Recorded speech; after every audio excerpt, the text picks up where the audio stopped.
Vamos entonces a continuar viendo cuál es la principal diferencia entre difusión simple y difusión facilitada. Ya yo les había mostrado algo, lo último que vimos fue gradiente de concentración y velocidad de difusión. Obviamente es una medida de la diferencia en la concentración entre dos áreas de una membrana y la velocidad con la que se van a equilibrar, y yo les mostraba aquí.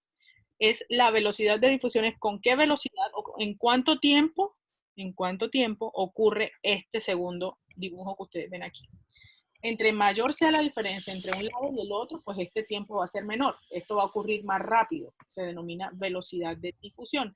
Y el equilibrio dinámico, que es este estado en donde están equilibrados, pues obviamente va a ocurrir más rápido.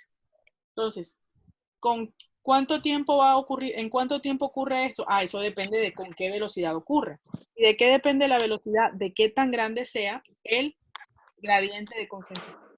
Es decir, las diferencias entre un lado de la membrana y el otro. Bien. Entonces, ahora miremos cuál es la principal diferencia entre la difusión simple y la facilitada. Ambos son tipos de difusión a favor del gradiente de concentración sin gastar ningún tipo de energía. Pero la principal diferencia es que la difusión simple va a ocurrir a través de la bicapa lipídica y principalmente para partículas que son no polares y que son pequeñas. Obviamente, como yo les decía, las partículas que se parezcan a la membrana.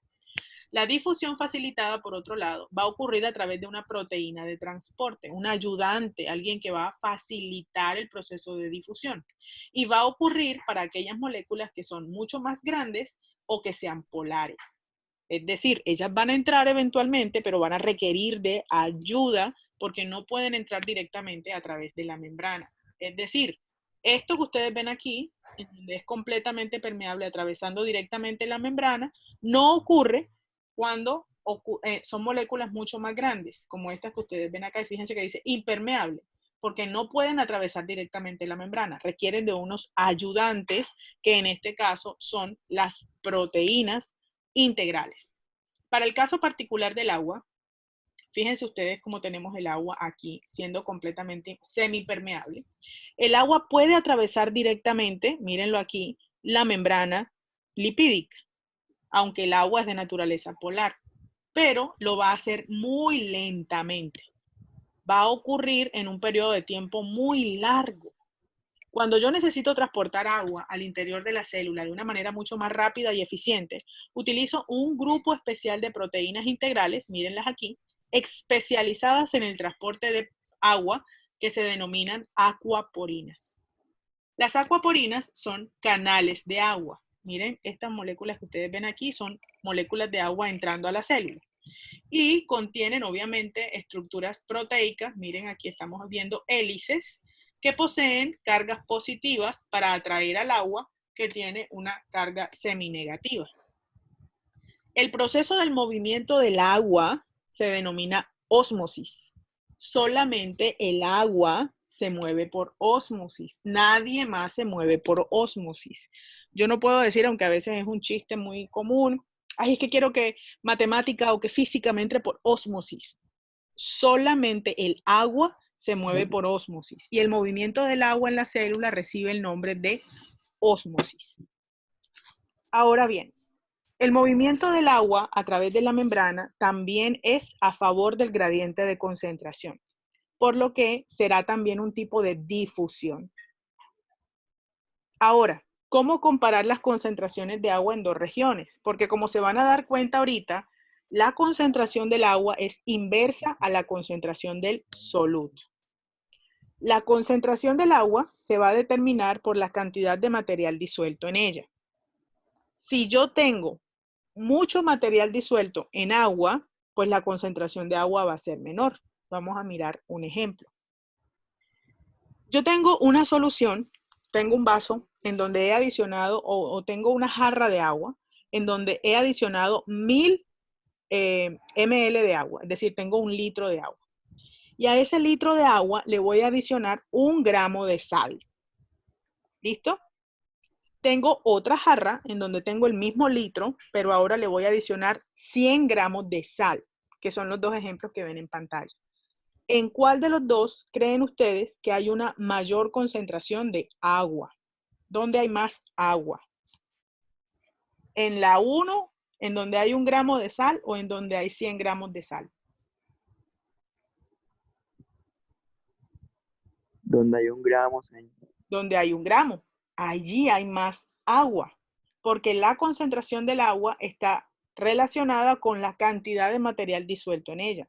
Entre más material yo disuelva, menos agua va a haber, porque cada molécula de agua va a disolver una molécula del soluto.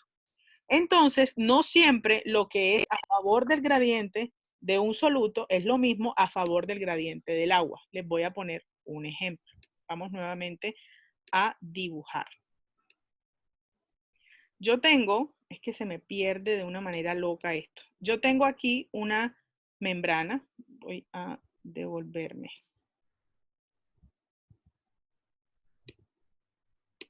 Yo tengo una membrana.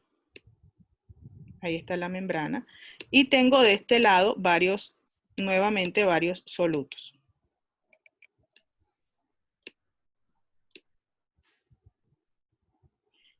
Y tengo otra membrana de este lado en donde voy a tener también varios solutos. Ambas están, se puede decir que, es que no me deja, lo odio. En serio que ¿Ustedes qué hicieron? Brujería, qué clase tan atrapaleada, Dios mío. Aquí tengo 1, 2, 3, 4, 5 y 6 moléculas de soluto. Y aquí vamos a suponer que yo tengo, todo esto está en 1 litro de agua. Es decir, 1 litro. Ahí está. Y de este otro lado, también tengo 1 litro de agua. Es decir, lo que estoy haciendo todo es en el mismo contenido de agua. 1 litro. De este lado y de este lado. ¿Qué pasa? Que cuando yo tengo de este lado una mayor cantidad de soluto que de este, ¿dónde va a haber más agua? Obviamente de este lado, en donde solamente tengo 4 solutos. De este lado solamente tengo 5 solutos. ¿Dónde hay más agua? De este lado, ¿cierto? Si yo tengo que mover de una u otra manera el soluto, o si me preguntan hacia dónde se mueven estas bolitas negras que tú tienes ahí, ¿cuál va a ser la respuesta? Si voy a ir en favor del gradiente de concentración, pues ese movimiento va a ser ¿hacia dónde? Hacia acá, ¿cierto? Las bolitas estas se van a mover de un lugar de mayor concentración, que es este, a un lugar de menor concentración, que es este que está acá. Ahora, ¿a cuál de los dos lados, entre este lado que está aquí y este lado que está acá, hay más agua?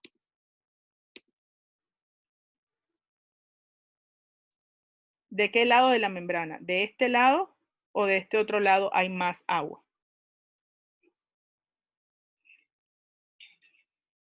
Del lado derecho. El lado derecho, señor.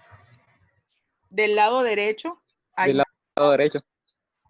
por lo que el agua se va a mover entonces hacia el lado opuesto. El agua se va a mover de aquí para acá, de un lugar de mayor concentración de agua, que es este, a un lugar de menor concentración de agua, que es en donde hay más soluto. ¿Sí o no? Entonces, fíjense que el movimiento del soluto es inverso al movimiento del agua. En donde hay más soluto, hay menos agua. Y donde hay menos soluto, hay más agua. Entonces, el soluto se mueve de un lugar de mayor concentración de soluto a un lugar de menor concentración de soluto. Pero el agua se mueve de un lugar de mayor cantidad de agua, que es el lugar en donde hay menos soluto, a un lugar de menor concentración de agua, que es el lugar en donde hay más soluto. ¿Queda claro eso? Tienen un movimiento inverso. Si no queda claro, lo volvemos a repetir.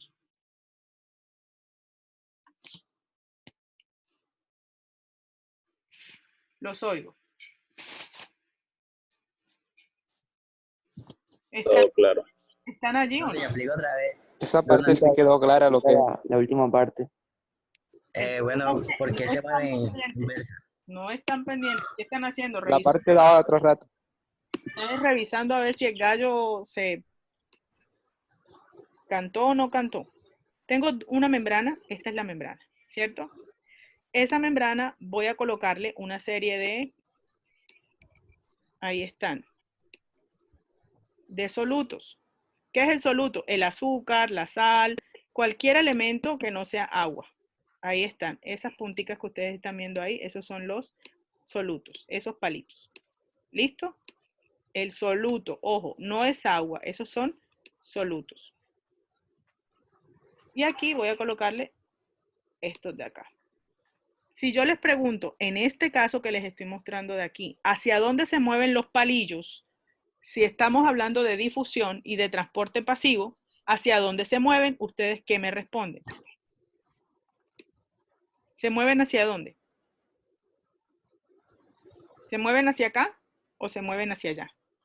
Se mueve hacia el lado opuesto, Se van a mover de un lugar de mayor concentración a uno de menor. a uno de menor concentración, ¿cierto? Entonces se van a mover hacia acá. ¿Quiénes se van a mover hacia acá? Los palitos.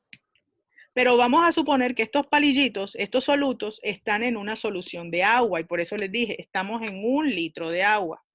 Esto está disuelto en 1 litro de agua, estas soluciones, o la célula está en 1 litro de agua.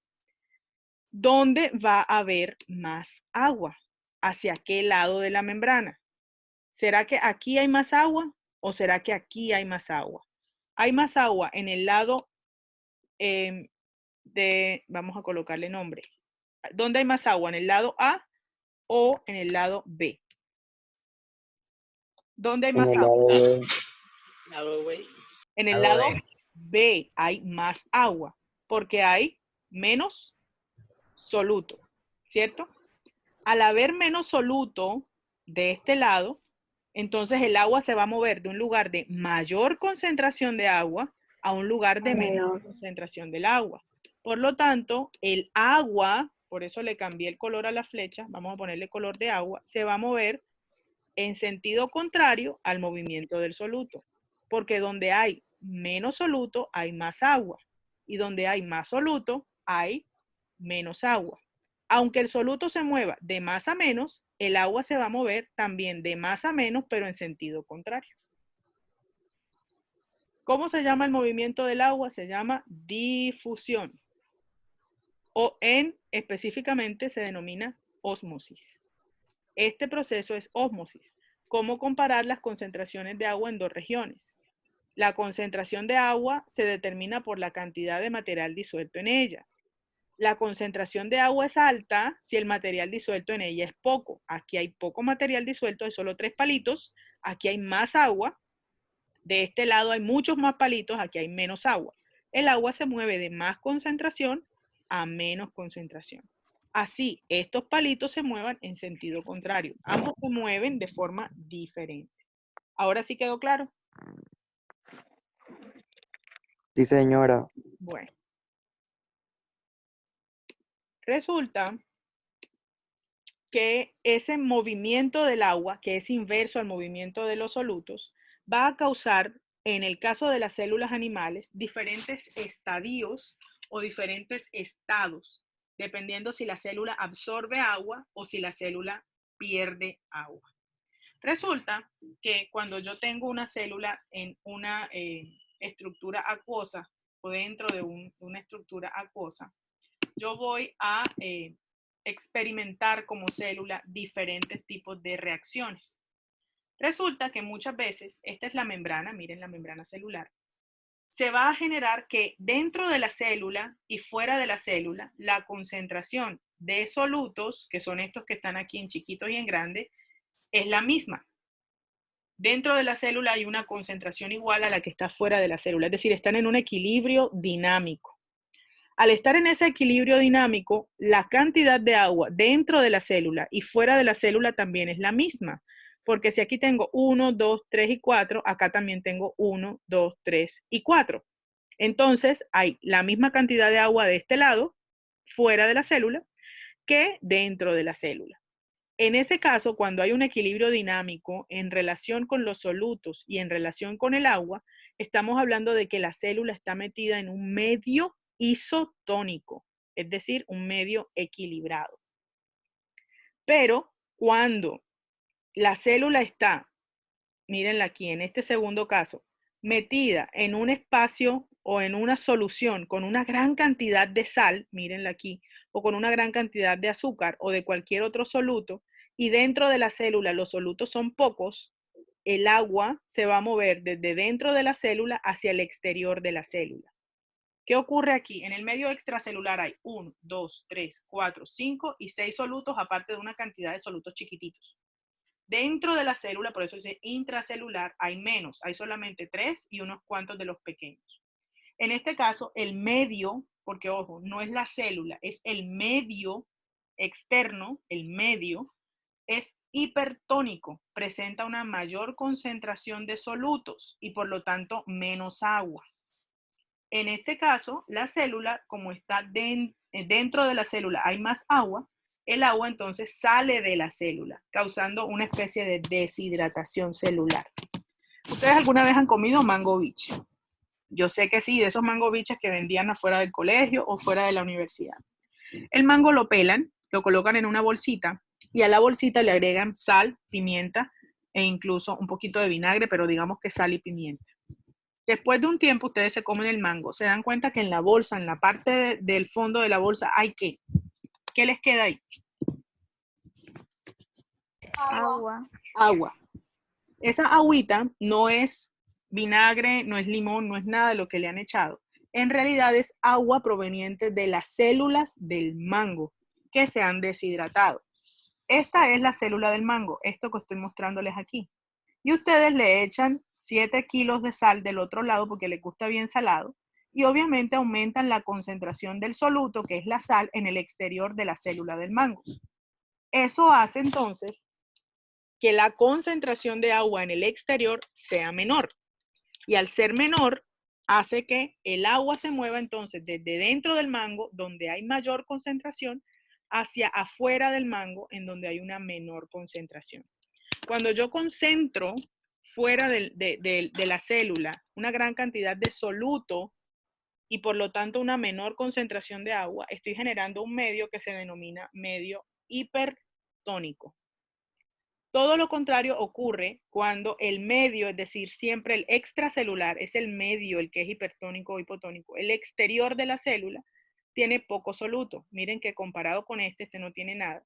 Y dentro de la célula yo tengo una cantidad de soluto y obviamente dentro de la célula hay menos agua. En ese caso, donde haya más agua, que es en el exterior, va a empezar a ingresar hacia el interior de la célula. Ese medio en donde hay menos concentración de soluto y por lo tanto hay más agua, se denomina medio hipotónico. Entonces las células van a estar en un medio isotónico, en donde no hay ningún tipo de deshidratación ni de ganancia de agua, en un medio hipertónico, en donde la célula tiende a perder agua o a deshidratarse. El ejemplo típico del hipertónico, para que no se les olvide, es el mango con sal. Y está el medio hipotónico, que es el contrario, en donde hay una mayor concentración de sales y una menor concentración de agua en la célula, por lo tanto, la célula absorbe agua. Aquí se deshidrata, aquí se hidrata. Producto de eso, entonces la célula va a ganar o va a perder tamaño y al mismo tiempo consistencia.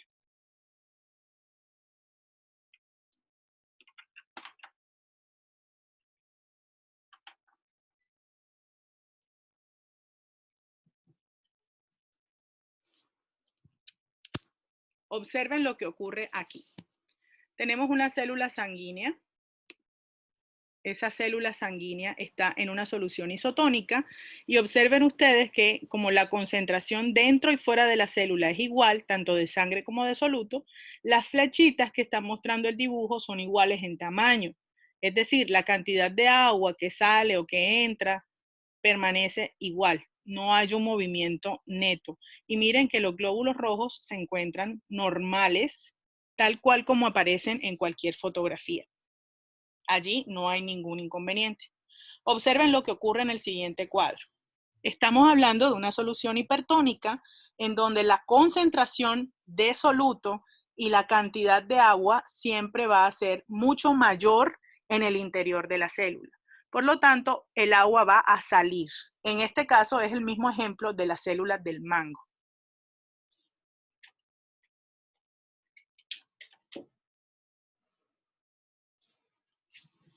miren ustedes cómo la célula va a perder, en este caso, tamaño. Miren cómo se va como a encoger, se va a volver como una especie de uva pasa.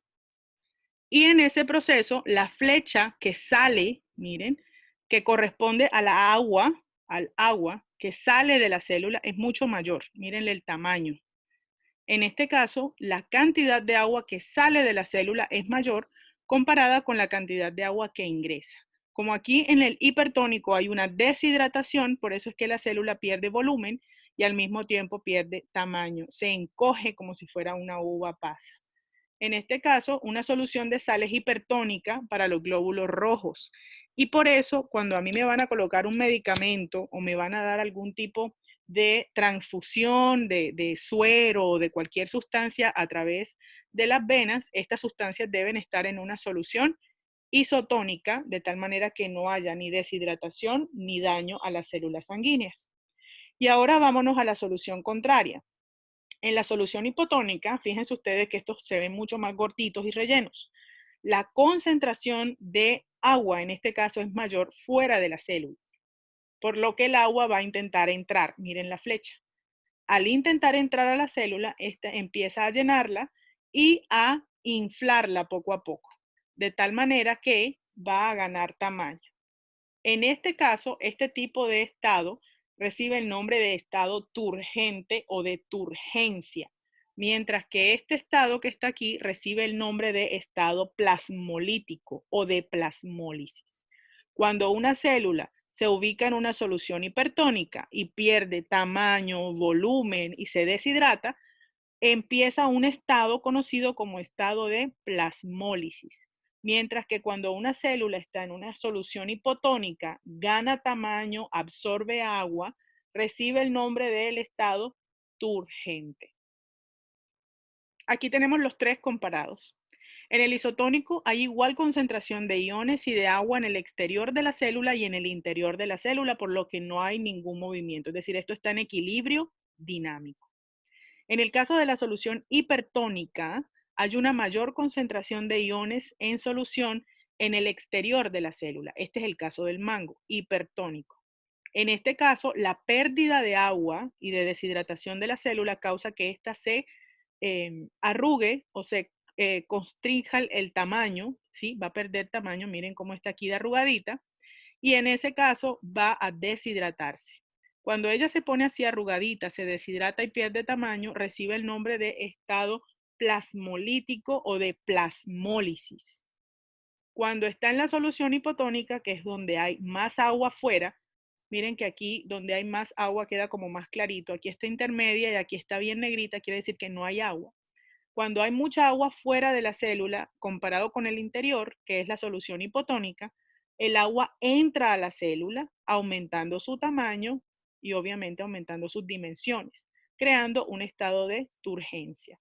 Entonces tenemos el estado isotónico, el estado plasmolítico y el estado turgente. El plasmolítico ocurre en la solución hipertónica y consiste en la pérdida de volumen y en el proceso de deshidratación, y el turgente en una solución hipotónica consiste en el aumento del volumen y en la ganancia de agua, es decir, aquí hay una hidratación, el agua entra. Ese tipo de características es muy importante para la vida de los vegetales, al igual que de los animales de agua dulce y a los animales marinos. Como ustedes se darán cuenta y ahora empiezan a tomar apuntes, ¿por qué me da sed cuando estoy en el mar? Pues obviamente empiezo a deshidratarme porque el mar es mucho más salado que el interior de mi cuerpo. Y al perder agua en una solución hipertónica como la marina, pues la hidratación es muy importante. Por eso es que a usted le dan ganas de tomar agua, le dan ganas de tomar gaseosa helada, además de que usted está sudando porque está fuera el sol, a usted le dan ganas de una cerveza helada. Entonces todo es cuestión básicamente de la presión osmótica. Pero algunos organismos que no van a la playa de forma, se puede decir que facultativa como nosotros, pues entonces están obligados a regular esa presión osmótica. Por ejemplo, los organismos unicelulares, que en este caso están involucrados en agua dulce. Ellos, obviamente, al estar en una solución de agua dulce, tienen que lidiar con que el agua quiera entrar a sus cuerpos. Y para eso, los vegetales y algunos organismos animales procariotas y de agua dulce han desarrollado o una pared celular que les va a servir obviamente para que la cantidad de agua que entra a ellos no sea mayor, o vacuolas pulsátiles como las que veíamos en las células vegetales. Son tan grandes que absorben agua y luego cuando están muy llenas son capaces de echarla hacia el exterior. Por eso se denominan pulsátiles. Y algunas veces los animales lo han desarrollado también para locomoción, es decir, se impulsan a través de un chorro de agua. ¿Por qué es peligroso que entre mucha agua a la célula, así como está aquí? Porque va a llegar a un punto, así como un globo gigante, que si entra mucha agua, la célula se puede explotar. Y obviamente esta célula que está aquí, si es un organismo vivo, no quiere explotar por exceso de agua que entra a su interior. Entonces, si viven en aguas dulces, generan vacuolas pulsátiles o paredes celulares que le permitan entonces evitar que una gran cantidad de agua entre a su interior. En el caso de los vegetales también tenemos una pared celular y los estomas, que ustedes saben que son a través de los cuales realizan el intercambio gaseoso y el proceso de entrada y salida del agua. Si ya estamos hablando de organismos pluricelulares, tenemos el ejemplo de los peces marinos. Estos jovencitos están metidos, así como ustedes en el mar, en agua salada, que obviamente va a causar que ellos pierdan agua o que se deshidraten. Para poder lidiar con ese proceso de deshidratación, los peces marinos beben agua. Ustedes ven que siempre tienen la boca abierta y que ellos están como que tragando agua precisamente para equilibrar la cantidad de pérdida de agua que están teniendo. Estoy perdiendo agua, pero estoy bebiéndola también. La filtro y excreto el exceso de sal, de tal manera que no me haga daño. Adicionalmente, la orina isotónica es escasa. Ellos no orinan porque obviamente están perdiendo mucha agua. Entonces, para equilibrar el agua que pierden, beben agua salada y excretan el exceso de sal a través de branquias y estructuras específicas. Si ya el pez es de agua dulce, obviamente el problema es el mismo que veíamos acá. El agua va a tratar de entrar.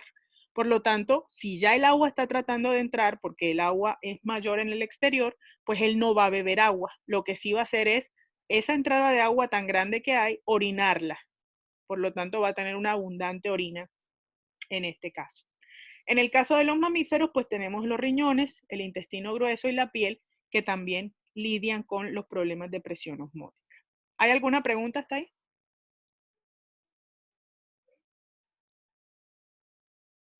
Bueno, si hay silencio o fue que se le fue la señal, ¿están viendo las diapositivas? Sí, profe, sí. Bueno, ese, no sé, pero me da risa porque he visto un meme donde dice, cuando mi única participación en clase es decir si se oye o si veo. ¿No lo han visto?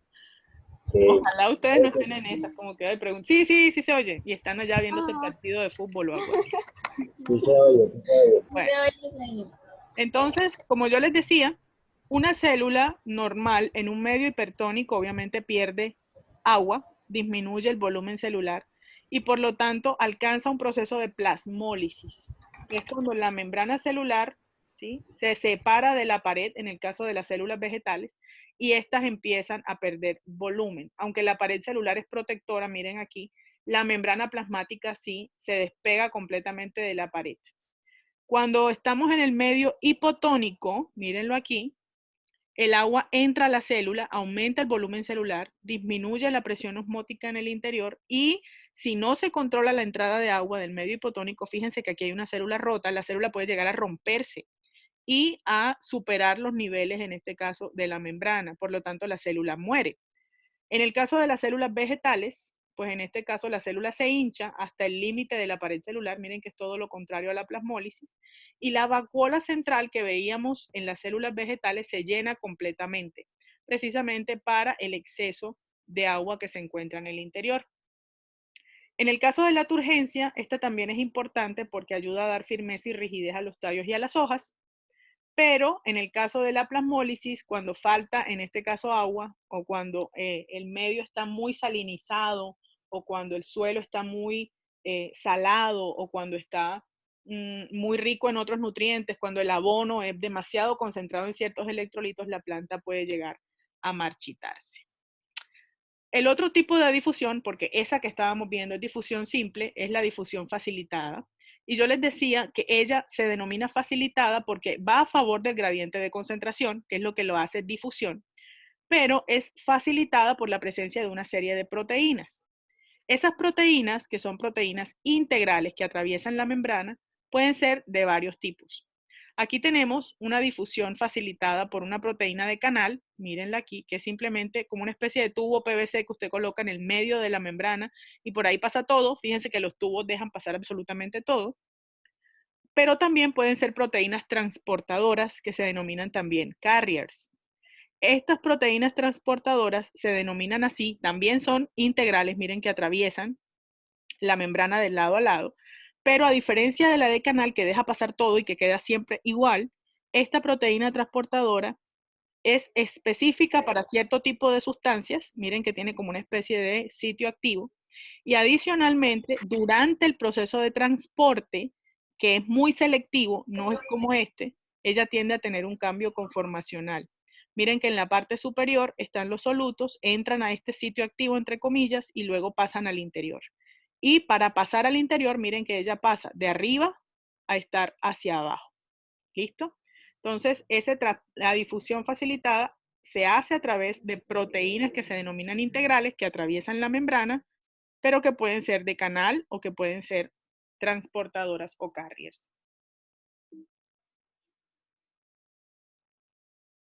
El movimiento va a ser siempre a favor del gradiente de concentración porque seguimos en difusión, pero va a ser entonces a través de esta proteína integral. Cuando la proteína integral cambia de forma, miren, y miren, en el proceso de transporte tiende a denominarse carrier o proteína transportadora, esta que está aquí. El canal no tiene ningún cambio en el proceso de transporte. Estas proteínas de difusión facilitada se dividen en proteínas de canal, entonces, que hacen un movimiento único sin cambio, y en proteínas transportadoras que tienen cambios conformacionales, pero que pueden transportar una o varias moléculas. Cuando la proteína transportadora, es decir, de esas que tienen cambios conformacionales, transporta una única molécula, un solo tipo, como este botón azul que está aquí, en una única dirección, tiene un movimiento de transporte del tipo uniporte. Uniporte, una sola molécula en una sola dirección. Cuando pueden transportar más de una molécula, miren que estas pueden transportar azules y rojas, triángulos y círculos, reciben el nombre de cotransportes, es decir, cotransportan dos tipos de moléculas.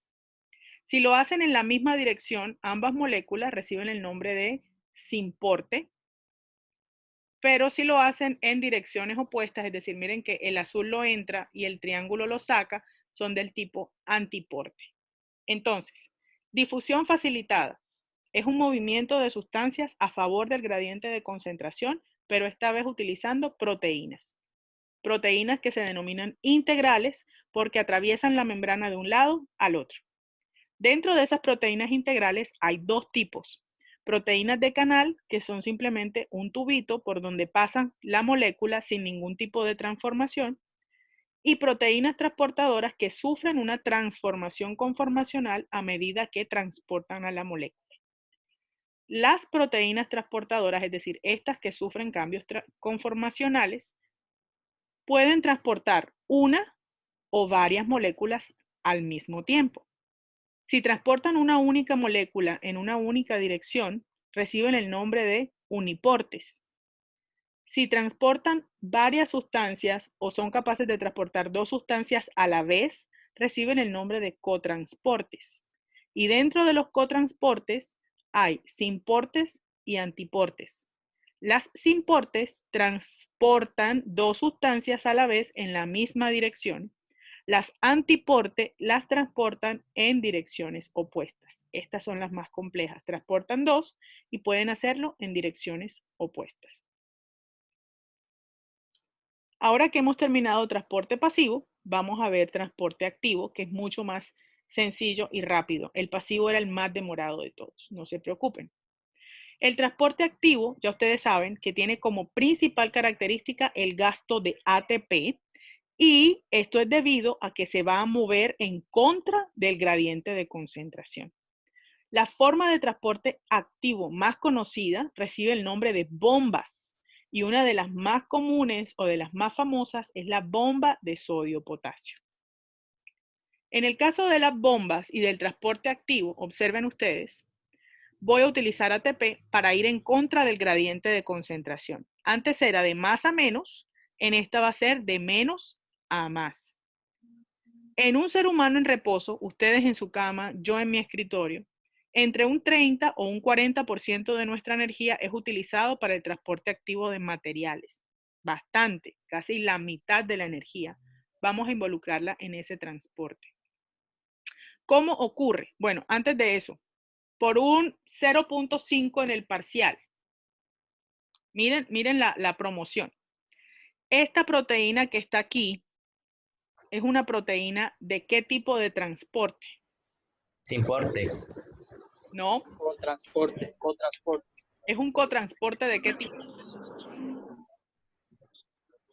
1, 2, De uniporte, 3. antiporte. Se cerró la promoción. ¿Es de qué tipo? Es un cotransporte que está transportando dos, ¿cierto? Cotransporte. Con transporte de uniporte. Es del tipo sin porte o antiporte. Antiporte. Antiporte. Está transportando Sí. dos moléculas diferentes en direcciones diferentes. ¿Ven? Se perdieron esa promoción, están fregados. Esto que está aquí, miren, es lo que se conoce con el nombre de bomba sodio-potasio. La bomba sodio-potasio está presente en casi todas las membranas plasmáticas de la célula. Y la función de ella, ojo, es eliminar sodio y meter potasio a la célula. Señor, yo me la gané. Señor. ¿Cómo? Nada, nadie lo dijo. Cuando yo conté 1, 2, 3, nadie. ¿Cómo funciona la bomba de sodio-potasio? La bomba de sodio-potasio elimina sodio del interior de la célula e introduce potasio al interior de la célula.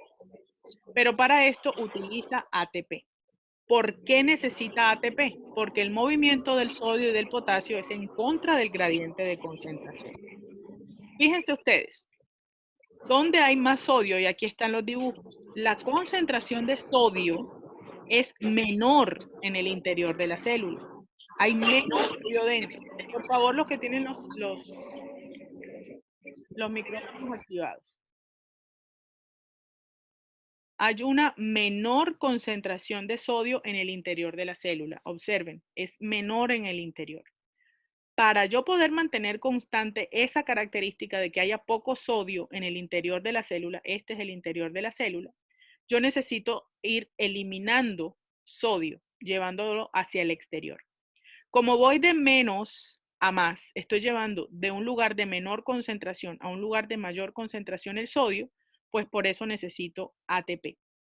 Adicionalmente, en el potasio ocurre todo lo contrario. Al potasio lo voy a llevar al interior de la célula. Y voy desde fuera de la célula en donde la concentración del potasio es menor. Yo necesito mantener al potasio alto dentro de la célula. Y como lo voy a traer desde fuera de la célula en donde está en menor concentración, por eso también necesito ATP. La bomba de sodio y potasio entonces mantiene constantes los niveles de sodio y de potasio en la célula. El sodio debe ser poco en el interior de la célula y el potasio debe ser alto en el interior de la célula. Para poder mantenerlo, entonces yo elimino sodio. El problema es que voy a pasar de un lugar de menor concentración de sodio a un lugar de mayor concentración de sodio. De menos a más, en contra del gradiente, gasto ATP. Y para mantener altos en el interior de la célula las concentraciones de potasio, necesito traerlos desde fuera de la célula hacia el interior, en donde hay una mayor concentración, paso de menos a más y por lo tanto también necesito ATP. Por cada 3 sodios que saco, miren, 3 sodios que saco, soy capaz de meter 2 potasios. Saco 2 sodios, meto 2 potasios al interior de la célula. Voy a buscarles un video en donde aparece exactamente ese tipo de animación y vamos a ir ya finalizando ese primer tema. Creo que va a ser el único que vamos a poder ver.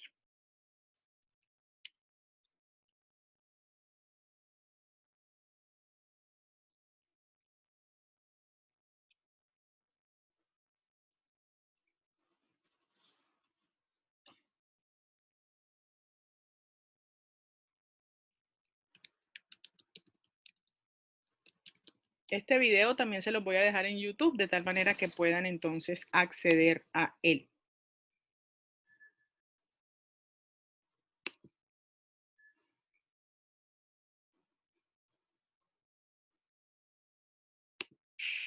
La bomba sodio-potasio es un mecanismo activo de transporte dirigido por la degradación del ATP y se produce a través de una serie de cambios configuracionales en una proteína transmembrana.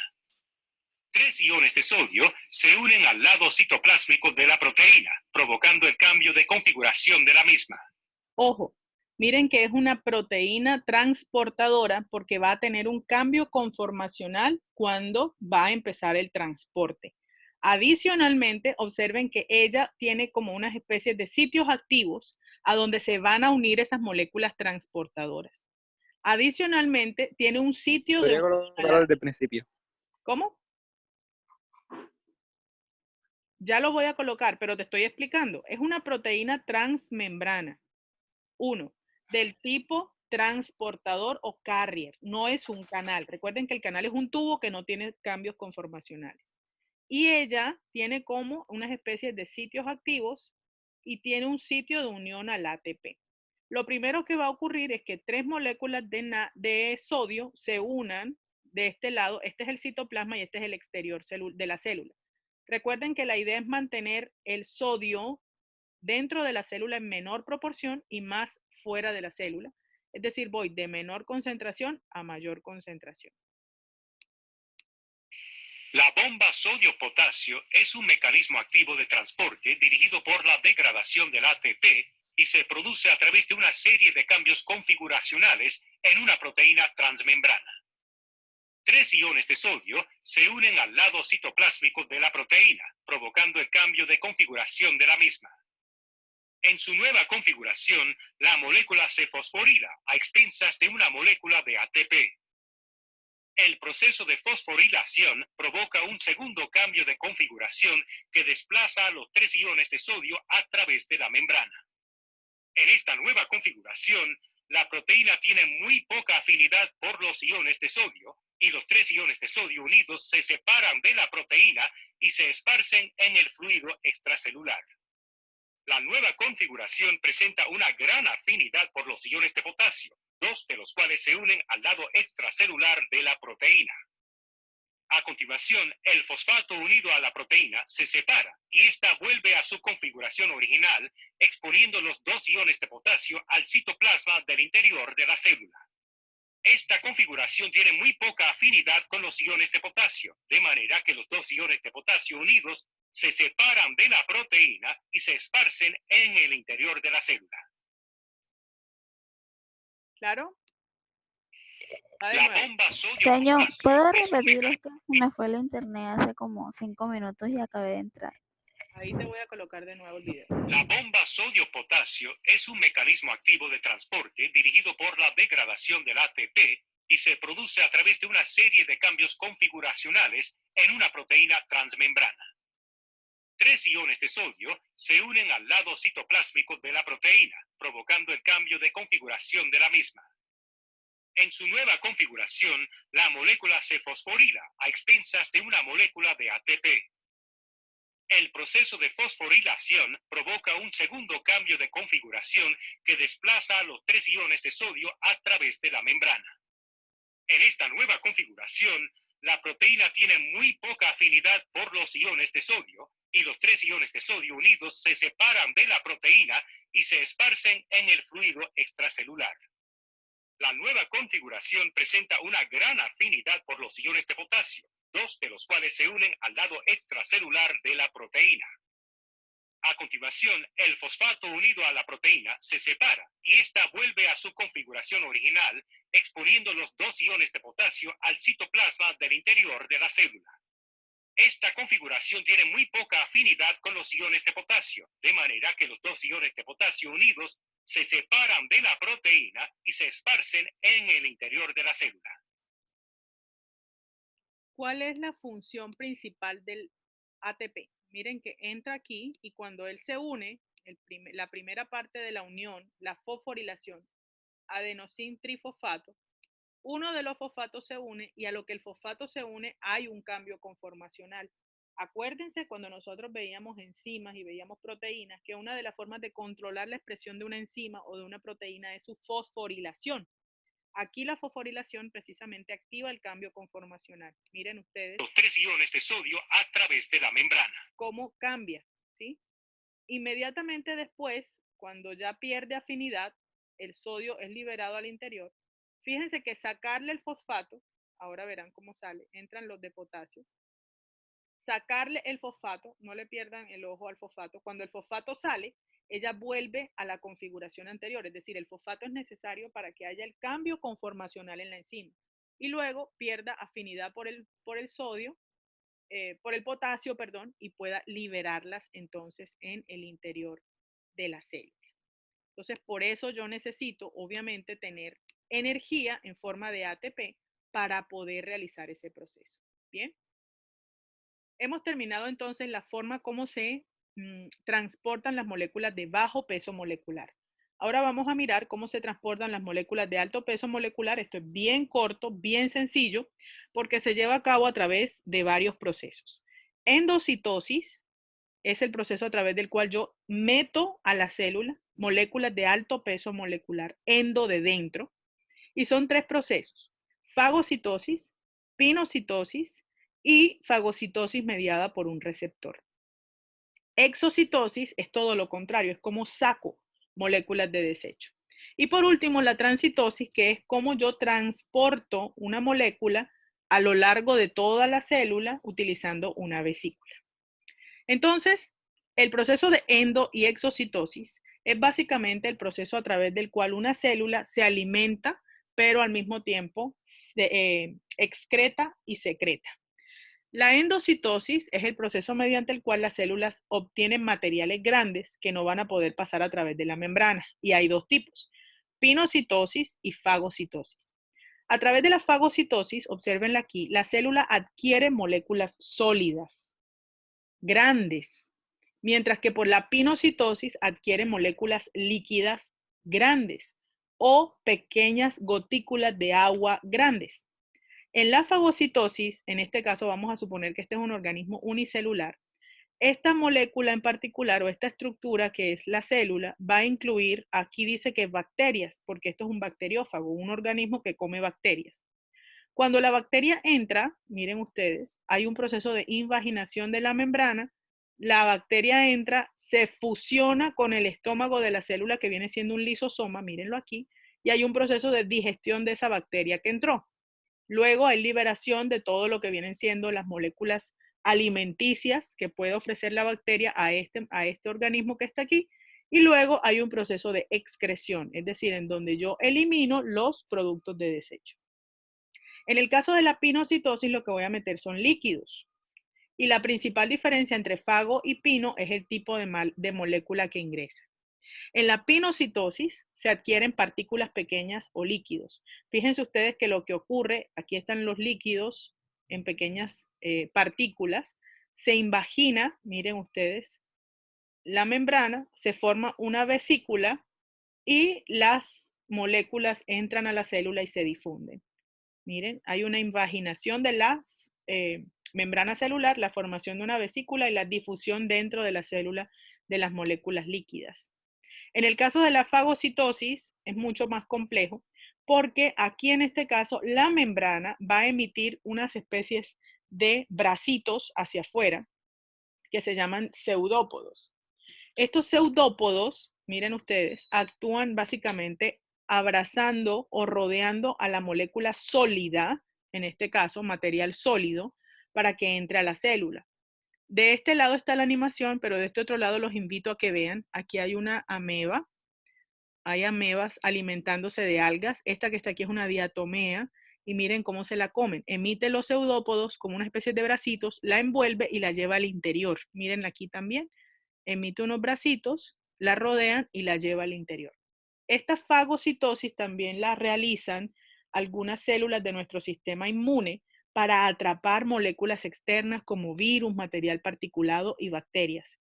Nuestros macrófagos o células de defensa emiten pseudópodos, rodean a la molécula extraña en este caso y la destruyen. ¿Cómo la destruyen o cómo la digieren? Observen ustedes que aquí está la molécula sólida, se emiten los pseudópodos, se forma una vacuola fagocítica y esta se fusiona con el estómago de la célula que se llama lisosoma.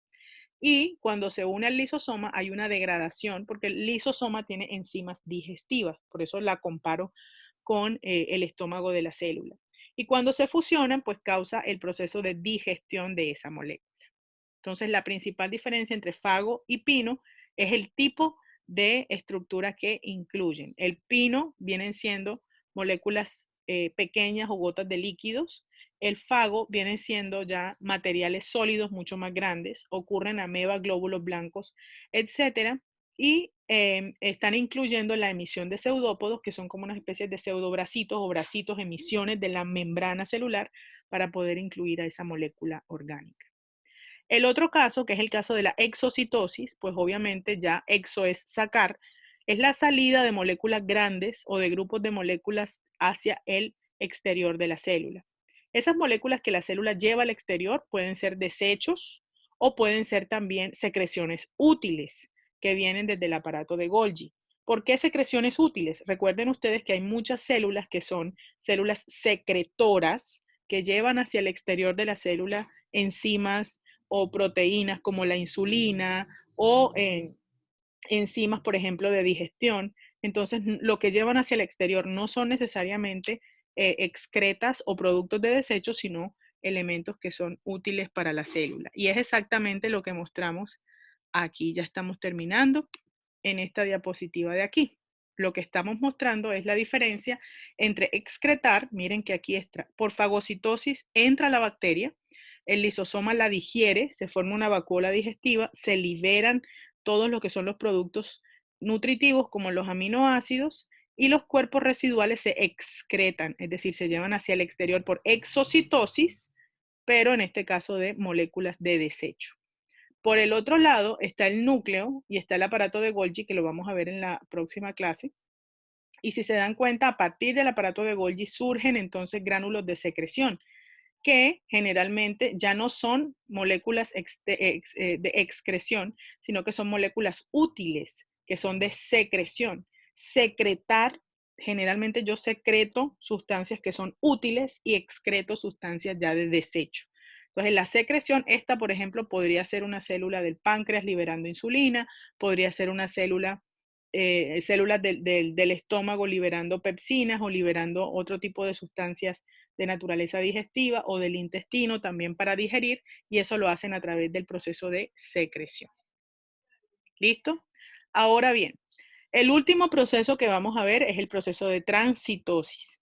En este caso, el proceso de transitosis, que es este que está aquí, es el que permite a una sustancia atravesar el citoplasma de la célula. Es como una especie de tránsito o de taxi o de movimiento que hace a través del citoplasma.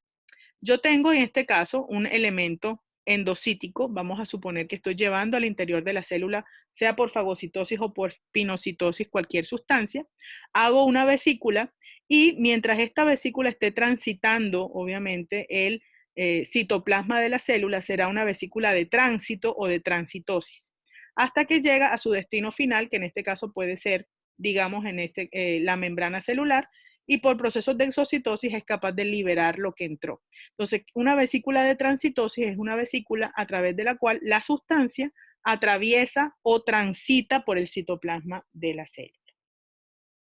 ¿Hay alguna pregunta?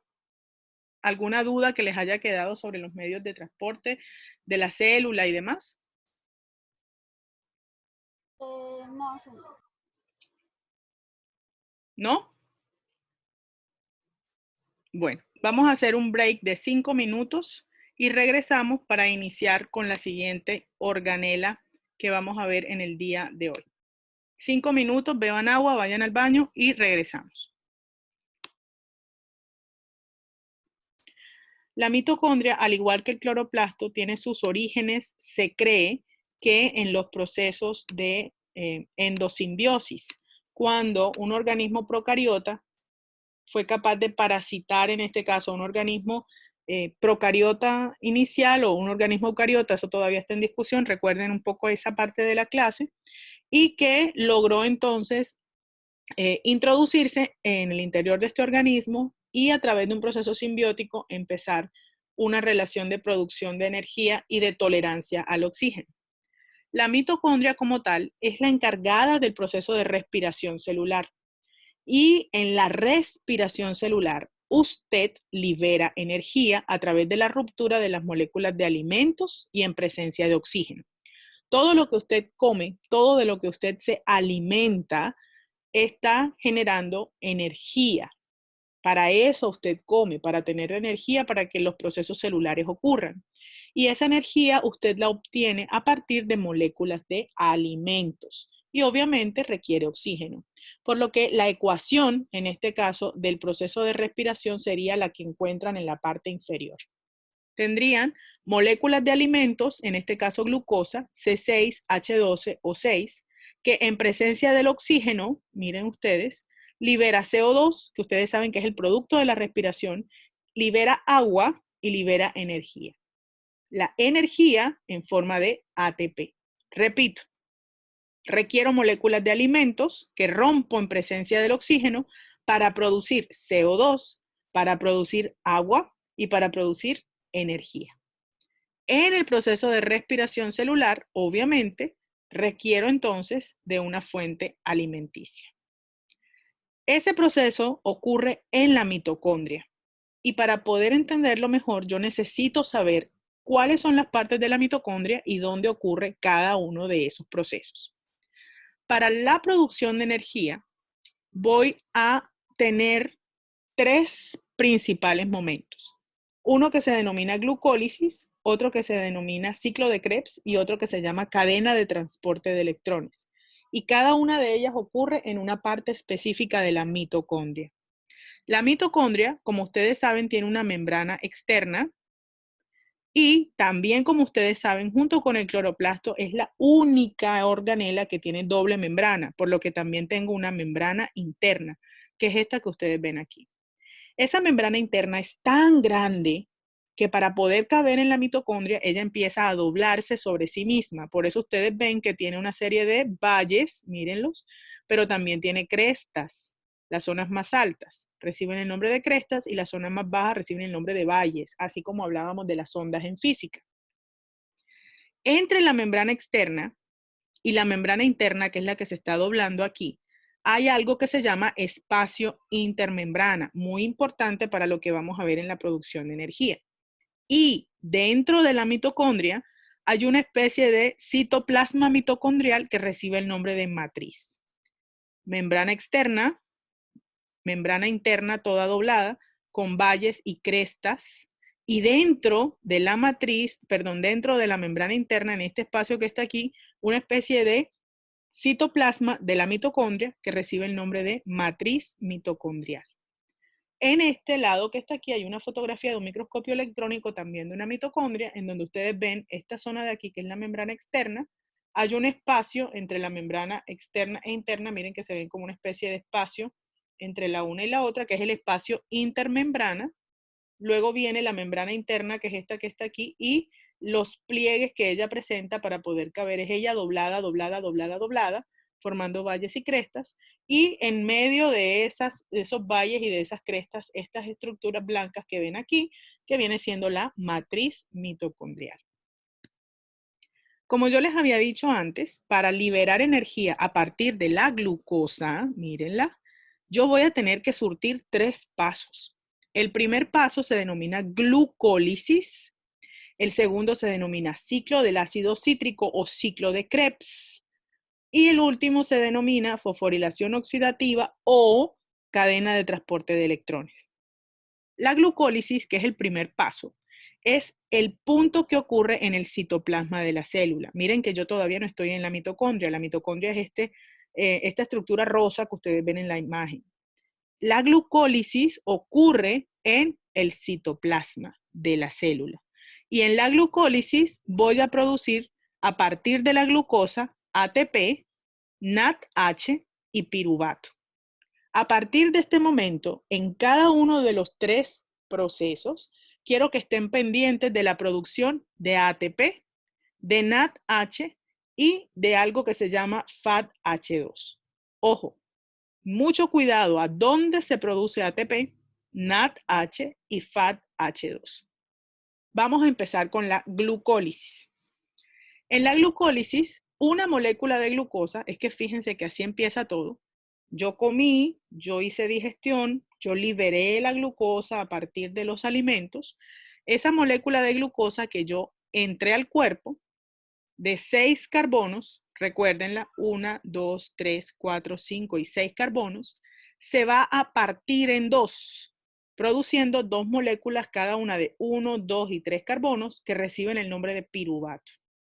En ese proceso que se lleva a cabo en el citoplasma, la glucosa va a producir 2 moléculas de ATP y 2 moléculas de NADH. Mucho cuidado, que es muy importante que ustedes sepan a partir de este momento dónde se produce ATP y dónde se produce NADH. Como les había dicho, ocurre en el citoplasma. Este es el proceso de la glucólisis. Pero no se preocupen que en biología celular y molecular lo importante es que ustedes entiendan el proceso y que sepan dónde se produce ATP y dónde NADH. No es necesario que se preocupen por aprenderse el ciclo como tal. La glucólisis se inicia con una molécula de glucosa y tiene 2 etapas principalmente. Una primera etapa en donde yo consumo energía porque yo tengo que hacer una inversión para iniciar el proceso. Y una segunda etapa en donde ya yo empiezo ahí sí a producir energía. En la primera etapa de la etapa de inversión de energía o de consumo de energía, la glucosa utiliza la primera parte, un ATP, se lo gasta para iniciar el proceso y transformarse en glucosa 6-fosfato porque el fosfato del ATP lo coloca en el carbono número 6.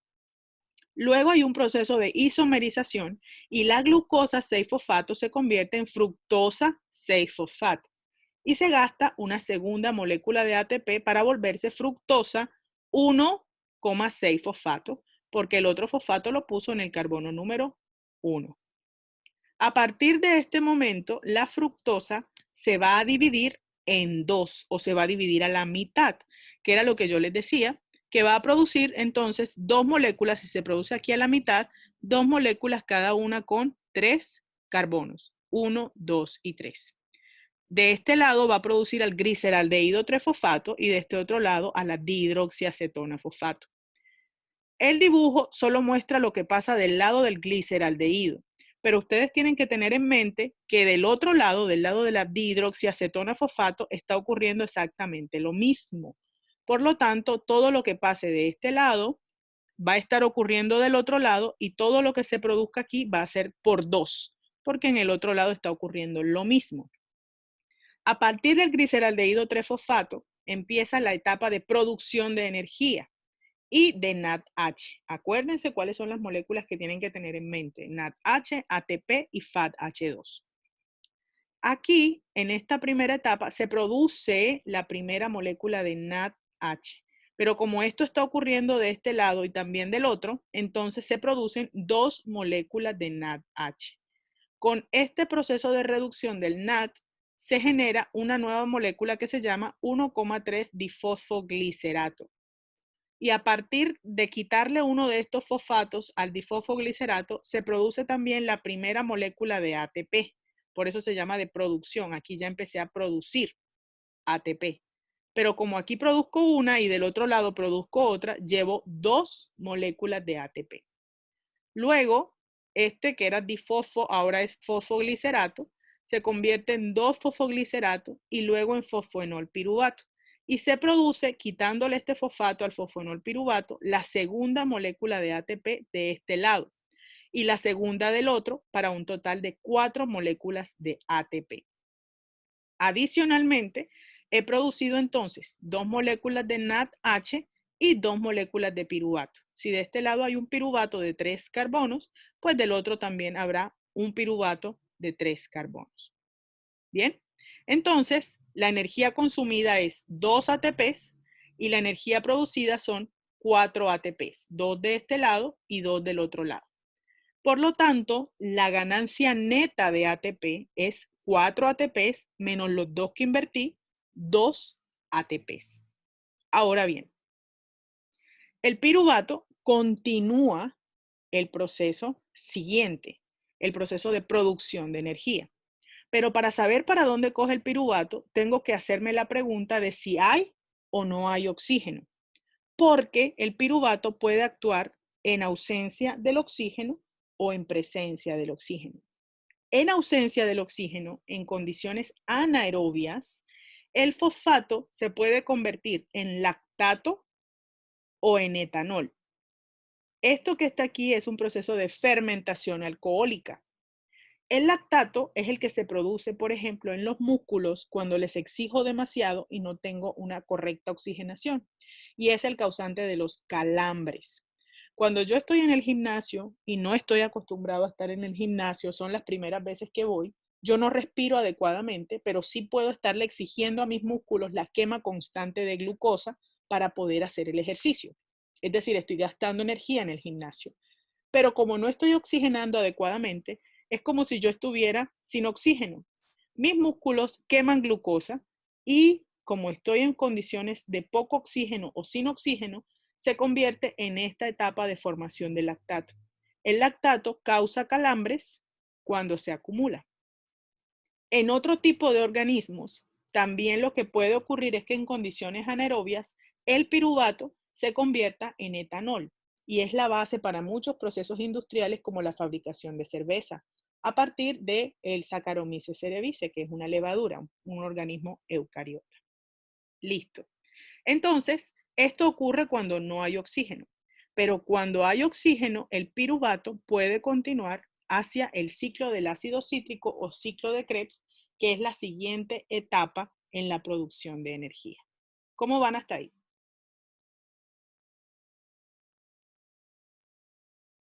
Sigue haciendo. ¿Sí entendieron? Sí. Bueno. Entonces, esto es simplemente un resumen de lo que yo les estoy mostrando, ¿sí? La glucólisis que ocurre en el citoplasma. Y obviamente tengo la etapa de inversión de energía, en donde voy a perder 2 ATPs, en donde todo se va por 2, por eso se duplica 2X, 2X, porque esto se divide en 2. Y la etapa de producción de energía, en donde produzco 4 ATPs. 4 ATPs producidos menos los 2 que invertí me dan una ganancia neta de 2 ATPs. Adicionalmente, he producido 2 NADH y 2 moléculas de piruvato. Ahora bien, suponiendo que haya oxígeno, este piruvato ahora sí se dirige hacia la mitocondria para iniciar el ciclo de Krebs. Por lo tanto, si hago un resumen, en la glucólisis o en la glicólisis, 2 ATP son requeridas para iniciarla, 4 se producen al final del proceso, por lo que la ganancia neta es 2 ATP. El NADH, que es un transportador de electrones, también se produce y por lo tanto voy a producir 2 NADH. La glucólisis o glicólisis inicia con una glucosa, por la que todo lo que yo les voy a mostrar ahora aquí es lo que se genera a partir de una glucosa, una sola glucosa. Hasta ahora llevo entonces 2 ATPs generados, 2 NADH y 2 ácidos pirúvicos.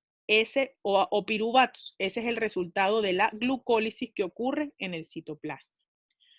Al finalizar la glucólisis, entonces, la siguiente pregunta, como les decía en la diapositiva anterior, es si el oxígeno está presente o no. Si la respuesta es no, si no está presente, entonces se activa la vía anaeróbica y el piruvato se convierte en un proceso de fermentación, como les mostraba, en etanol y lactato. Pero si la respuesta es sí, si el oxígeno está presente, es decir, si las condiciones son aeróbicas, el piruvato seguirá hacia el ciclo de Krebs y del Krebs a la cadena transportadora de electrones. Es decir, Luego de haber terminado esta etapa me encuentro aquí. He producido ATP, NADH y moléculas de piruvato. Ahora voy a ingresar a la mitocondria con el piruvato, el ATP y el NADH que produje durante la glucólisis. El piruvato ingresa a la mitocondria, mírenla, a través de la membrana externa, espacio intermembrana y membrana interna, e inicia el proceso del ciclo del ácido cítrico o el ciclo de Krebs, que es el mismo nombre, convirtiéndose en una molécula que se llama acetilcoenzima A. El ciclo de Krebs o ciclo del ácido cítrico ocurre en la matriz mitocondrial. Miren que aquí tengo la membrana externa, aquí tengo el espacio intermembrana y aquí está la membrana interna. Estos son los valles, estas son las crestas. Y aquí tengo el citoplasma de la mitocondria que viene siendo la matriz. El ciclo del ácido cítrico entonces ocurre en la matriz de la mitocondria. La glucólisis ocurre en el citoplasma. Ahí van los dos sitios importantes que tenemos. Cuando el oxígeno está presente, el paso 2 entonces será el ciclo de Krebs, que ocurre en la mitocondria, en la matriz mitocondrial, y en donde voy a generar 2 moléculas de ATP por glucosa, siendo que también produzco CO2. Y el paso 3 va a ser la cadena transportadora de electrones, que también va a ocurrir en la mitocondria, pero en su membrana interna, y en donde voy a liberar 32 moléculas de ATP por molécula de glucosa. Palabras más, palabras menos, es la cadena transportadora de electrones la que produce la mayor cantidad de ATP. Hasta ahora solo llevo 2 ATPs que vienen de la glucólisis y voy para ciclo de Krebs. Pero antes, como les había mostrado anteriormente, mi piruvato tiene que montarse o transformarse en acetilcoenzima A. Y para poder entrar en el ciclo de Krebs, él necesita unirse a un transportador de grupos acetilo. Como este es un grupo acetilo, esta que está aquí se denomina coenzima A. Miren que tiene estructura muy similar a una base nitrogenada, pero transporta grupos acetilo. Esta que está aquí, la CoA, es esta misma que está aquí, tiene azufre, mírenlo aquí en la punta. Se va a unir al piruvato, recuerden que yo vengo con 2 piruvatos de la glucólisis, se van a unir y van a utilizar al NAD, que es un transportador de electrones, para generar esta molécula que está aquí que se llama acetilcoenzima A más NADH. Miren que el piruvato tiene 1, 2 y 3 carbonos. Y que para montarse en la coenzima A, que es esta parafernaria que ustedes ven aquí, pierde 1 en forma de CO2. Mírenlo. Uno de ellos se pierde, este que está aquí, y con el otro se une entonces a la coenzima A través de este azufre que está aquí. Es decir, aquí se mete esa molécula. Esta molécula de aquí, solamente con 2 carbonos, el de doble enlace y el CH3, mírenlo, se mete aquí y se convierte entonces en acetilcoenzima A más CO2, que fue el que perdió, más NADH, porque aquí en la reacción el hidrógeno es el que reduce al NADH, este que perdió de aquí. Entonces, de esta forma, él ahora sí puede entrar al ciclo de Krebs. En ese proceso entonces de descarboxilación oxidativa, que se denomina descarboxilación porque el piruvato ha perdido carbono, miren, voy a producir NADH. Y como yo les dije, estén pendientes de dónde produzco ATP, NADH y FADH2, pues yo tengo que meter a este en los cálculos. El NADH también se produce. Pero fíjense ustedes que el piruvato es por 2. Tengo 2 moléculas de piruvato, se las recuerdo que las traigo desde el proceso de la glucólisis. Mírenlas aquí, son 2 ácidos pirúvicos o 2 piruvatos. Por lo que les estoy mostrando, aquí va a ocurrir 2 veces, por lo que en la descarboxilación oxidativa, que es cuando el piruvato se convierte en acetilcoenzima A, voy a producir 2 acetilcoenzima A, que son los 2 piruvatos, 2 NADH y 2 CO2. Es decir, esto por 2. 2 NADH, 2 acetilcoenzima A y 2 CO2. Si yo sumo la descarboxilación oxidativa con la glicólisis, voy a llevar entonces 2 ATPs, 4 NADs, 2 aquí y 2 acá, 2 acetilcoenzima A y 2 CO2. Hasta ahora esto es lo que llevo. Con esto me meto entonces a ciclo de Krebs, que es el siguiente paso. Fíjense que aquí el piruvato se transformó ahora en acetilcoenzima A y en este acetilcoenzima A sí puede entrar al ciclo del ácido cítrico. Aquí está el ciclo del ácido cítrico o ciclo de Krebs. Tampoco se preocupen por ese, que no voy a pedirles que se lo aprendan. Recuerden que lo importante es que comprendan el proceso y que sepan cuándo y cuánto ATP se produce y por qué. Entonces tengo una acetilcoenzima A, mírenlo aquí. Y obviamente, pues yo sé que este giro que ustedes ven aquí tiene que hacerse 2 veces porque el acetilcoenzima A son 2, así como provienen del piruvato, pues ellos son 2 también. Entonces van a entrar aquí 2 veces, o esto va a tener que correr 2 veces para una sola glucosa. Este acetilcoenzima A que está aquí, lo primero que va a hacer es unirse a una molécula de 4 carbonos que se llama oxalacetato.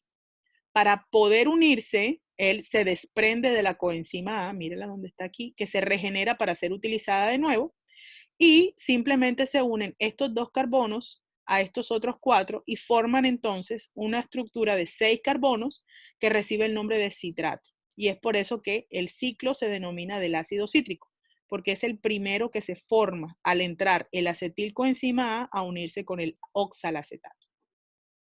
Este citrato que está aquí, que es el que le da el nombre, es el mismo ciclo de Krebs. Este es el mismo ciclo de Krebs. Krebs lo descubrió, pero también se le denominaba ciclo del ácido cítrico. Va a sufrir ahora una serie de transformaciones y, como les había dicho al inicio del tema, mucha atención al NADH, al FADH2, que es la primera vez que se produce, y al ATP. Entonces, el citrato va a perder agua y se va a convertir en cis-aconitato. Luego va a haber una hidratación y se convierte en isocitrato. Recuerden que esto no lo deben aprender, solo prestar atención de qué está pasando de manera general. Y aquí, cuando el isocitrato está formado, fíjense ustedes que el NAD+, se produce la primera molécula de NADH. El NADH se va a producir en el primer acetil 3 veces. Aquí es la primera producción de NAD. Luego, el isocitrato se convierte en alfa-cetoglutarato y produce el segundo NADH, el alfa-cetoglutarato en succinilcoenzima A, y es aquí en donde se va a empezar a producir también CO2, que es uno de los productos de nuestra respiración. Aquí hay un CO2, aquí hay otro CO2. Y en este paso de succinilcoenzima A a succinato, se produce el primero de los ATPs. Fíjense ustedes que se produce un GTP o guanidín trifosfato que se termina transformando en molécula de ATP. Luego del succinilcoenzima A se convierte en succinato y se produce la primera molécula de FADH2. Luego el succinato en fumarato, y el fumarato en malato. El malato se transforma luego produciendo la tercera molécula de NADH en oxalacetato y el ciclo se reinicia. Fíjense ustedes que esto que está aquí es para una sola acetilcoenzima A y yo tengo 2. Por lo tanto, si en la primera vuelta produje 3 NAD, en la segunda voy a producir un total de 6. Si aquí produje un ATP, en la segunda vuelta voy a producir el segundo ATP. Y si aquí produje un FADH2, en la segunda vuelta voy a completar 2 FADH2. Por lo tanto, luego de que han pasado los 2 acetilcoenzima A, es decir, los 2 piruvatos por el ciclo de Krebs, en Krebs he producido 6 NADHs, 2 FADH2 y 2 ATPs. Si yo sumo todo esto, glucólisis, descarboxilación y ciclo de Krebs juntos, voy a tener 2 NAD aquí y 2 NAD acá, 4, y 6 aquí, 10 NADs. Tengo 2 ATPs, más 2 ATPs que produzco aquí, 4 ATPs, y simplemente 2 FADH2. Entonces, finalizado glucólisis, descarboxilación y ciclo de Krebs, llevo 10 NAD, 2 FAD y 4 ATPs. En ciclo de Krebs solito, sin meter el resto, he tenido 6 NADs, 2 FAD, 2 ATPs. ¿Hay alguna pregunta hasta ahí?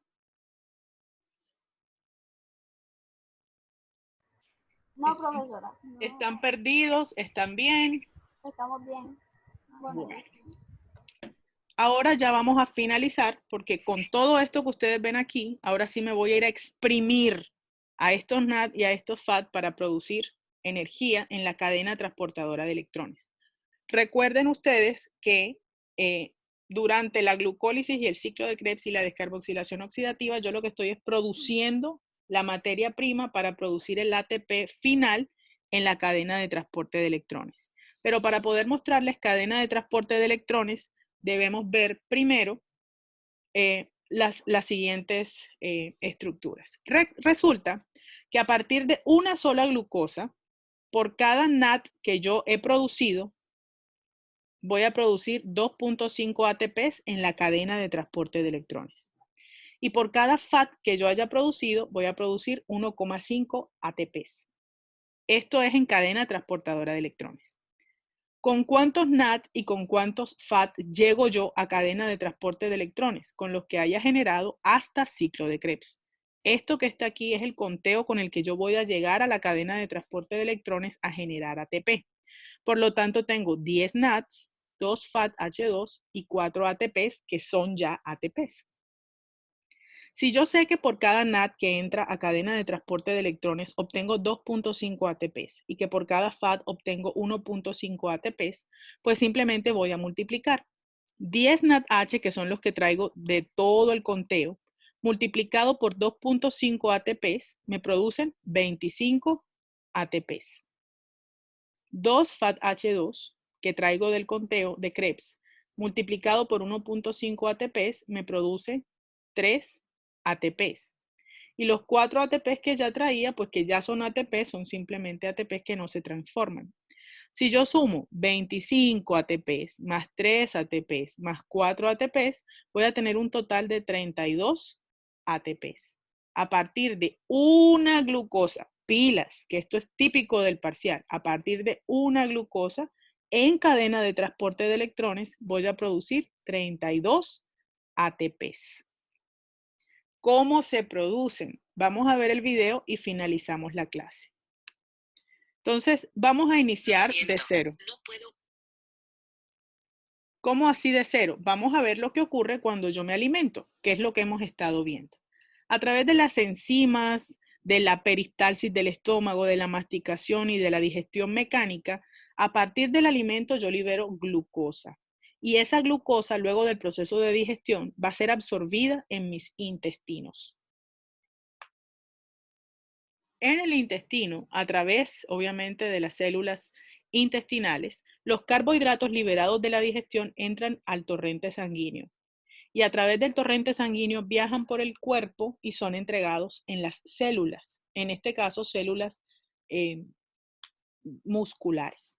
Una vez en el interior de la célula, y aquí estamos en el citoplasma, la glucosa, que es esta que ustedes ven aquí, o la molécula de glucosa, va a liberar energía en 3 procesos. Energía en forma de ATP. ¿Cuáles son esos procesos? Glucólisis, ciclo de Krebs y cadena de transporte de electrones. Durante el primer proceso que se lleva a cabo en el citoplasma, fíjense, esto que se ve aquí naranja es la mitocondria. El primer proceso, que es la glucólisis y que ocurre fuera en el citoplasma, ella va a sufrir una etapa o 2 etapas. Una etapa de inversión de energía, en donde voy a gastarme 2 moléculas de ATP, que es la que está mostrando el video en este momento. Y luego va a haber un proceso de división. La fructosa 1,5 bifosfato se divide a la mitad para formar 2 moléculas, en este caso de piruvato. Esas 2 moléculas producen 2 moléculas de NADH y obviamente 4 moléculas de ATP en la fase de producción de energía. Fíjense ustedes que llevo ya 4 ATPs y 2 NADH, pero como he invertido 2 al inicio, en realidad la ganancia neta de la glucólisis es solo de 2 ATPs, 4 menos 2. Y he producido 2 piruvatos. Recuerden que todo se hace por 2. Con esta carga de 2 piruvatos, de 2 ATPs y de 2 NADH, mírenlos, 2 ATPs, 2 piruvatos y 2 NADH, entonces paso de la glucólisis ahora al ciclo de Krebs. Y para eso tengo que irme hacia la mitocondria. Fíjense que en el video ahora todos cogen hacia la mitocondria. Ahí está. Una vez en el interior de la mitocondria va a ocurrir la descarboxilación oxidativa. Miren cómo entra.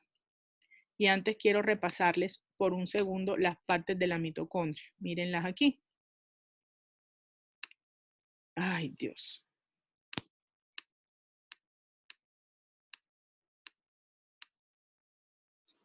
Mírenla voy a devolverme aquí. Membrana externa, mírenla. Membrana interna toda doblada. Valles y crestas. Este espacio entre la interna y la externa, que es el espacio intermembrana. Y este líquido que está en el interior, que viene siendo la matriz mitocondrial. En la matriz mitocondrial es que va a ocurrir el siguiente paso, que es el paso del ciclo de Krebs, pero antes hay una descarboxilación oxidativa, que es el paso en donde los dos piruvatos se montan en el transportador, que es la coenzima A, y producen dos moléculas de NAD. Mírenlos allí. Ahí está la coenzima A, ahí están los dos piruvatos. Cada uno de ellos se monta en una coenzima A y produce la descarboxilación. Antes tenían 3 carbonos, ahora tiene 2. Miren dónde está el CO2 aquí. 2 NADH y 2 acetilcoenzima A. Cada uno de ellos va a entrar al ciclo de Krebs. Por eso yo les decía que el ciclo de Krebs gira 2 veces por cada glucosa. Ese acetilcoenzima A es el que inicia el ciclo de Krebs uniéndose al oxalacetato. Pero aquí también produjimos 2 NADH. Ahora bien, cada uno de los acetilcoenzima A, ahí va el primero, va a empezar la unión con uno de 4 carbonos, que es el oxalacetato, y estos dos, esta se sale del proceso porque solamente iba a transportarlo. Miren, ahí se fusionan, se va la coenzima A y se fusionan con el oxalacetato para formar el ácido cítrico, que es el que inicia o el que le da nombre al proceso. Se produce el primer NAD, se produce CO2, el segundo NAD, CO2, la primera molécula de ATP, el primer FAT H2 y el tercer NADH. Pero fíjense que apenas ha entrado uno de los dos acetilcoenzima A. Ahí viene el segundo. Cuando entra el segundo ocurre el ciclo. Igual se producen 2 NAD, 4 NAD, 2 ATPs, 2 FATH2 y obviamente 6 NADH, que son las cuentas generales de Krebs. En Krebs se producen 2, 4, 6 NADH, 2 FATH2 y 2 ATPs. Con los que he producido en Krebs, con los que traigo de la glucólisis y con todas las sumatorias, que en total daban 10, quedaban 4 y quedaban 2, arranco entonces ahora para cadena de transporte de electrones.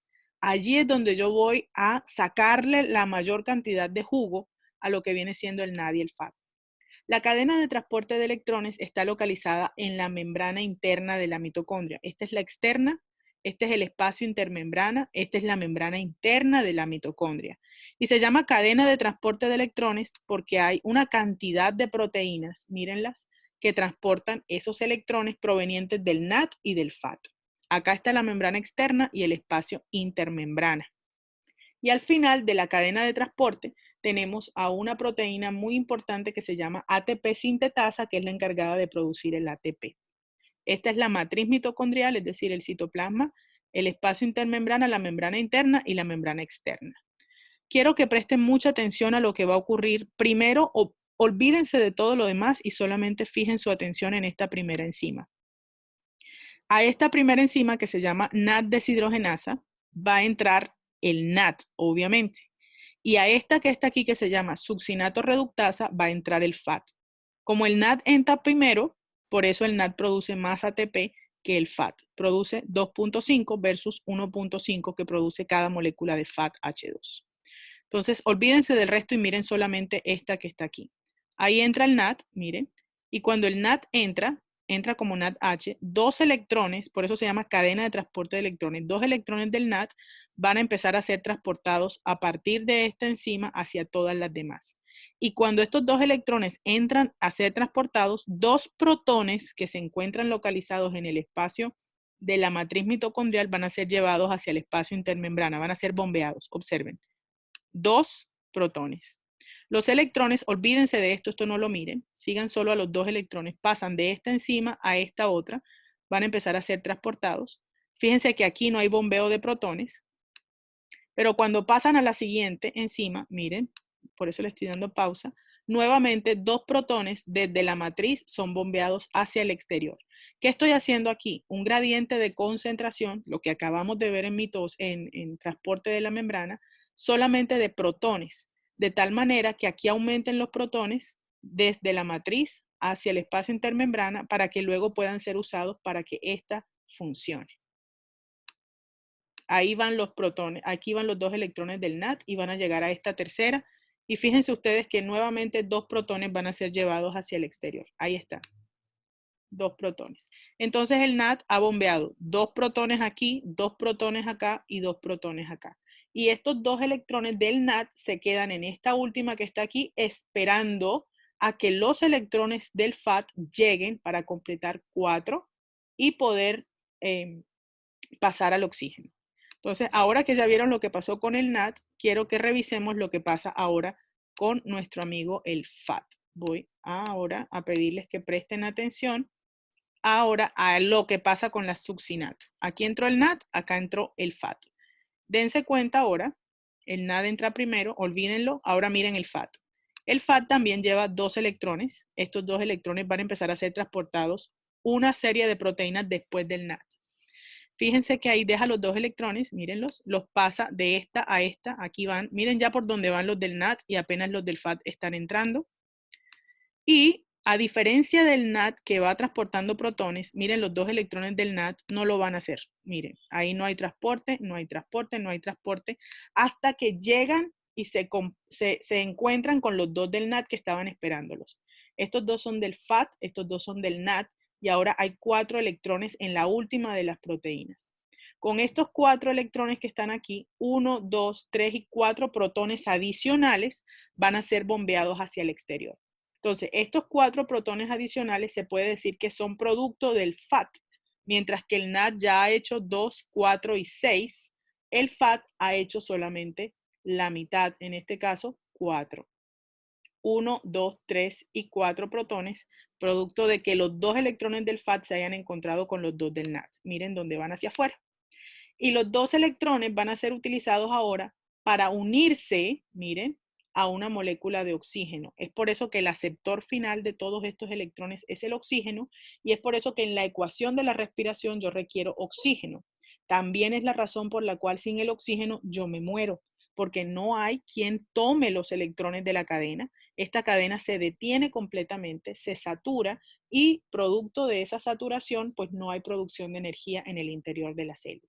Fíjense, 2 moléculas de oxígeno o un oxígeno molecular se une con 4 protones que son bombeados al exterior y al unirse forman entonces la molécula de agua. Mírenlas aquí. Entonces el NAT bombea 2, 4 y 6 protones. El FAT no bombea protones solo hasta el final cuando se une con los 2 electrones del NAT que estaban esperando aquí, bombean 4 hacia afuera. Y los electrones, los 4 electrones que están aquí, van entonces a unirse a una molécula de oxígeno O2 para producir agua. Por eso el aceptor final de esta red es el oxígeno. Ahora, ¿qué pasa con los protones que están en el espacio intermembrana? En este caso, este gradiente de concentración va a ser utilizado para hacer girar a la ATP sintetasa, que es la última de las enzimas. Observen que cuando los protones entran de un lugar de mayor concentración a un lugar de menor concentración, hacen girar a la ATP sintetasa y la hacen producir ATP. Es por eso que los NAD y los FAT son los responsables de bombear los protones y de generar ATP.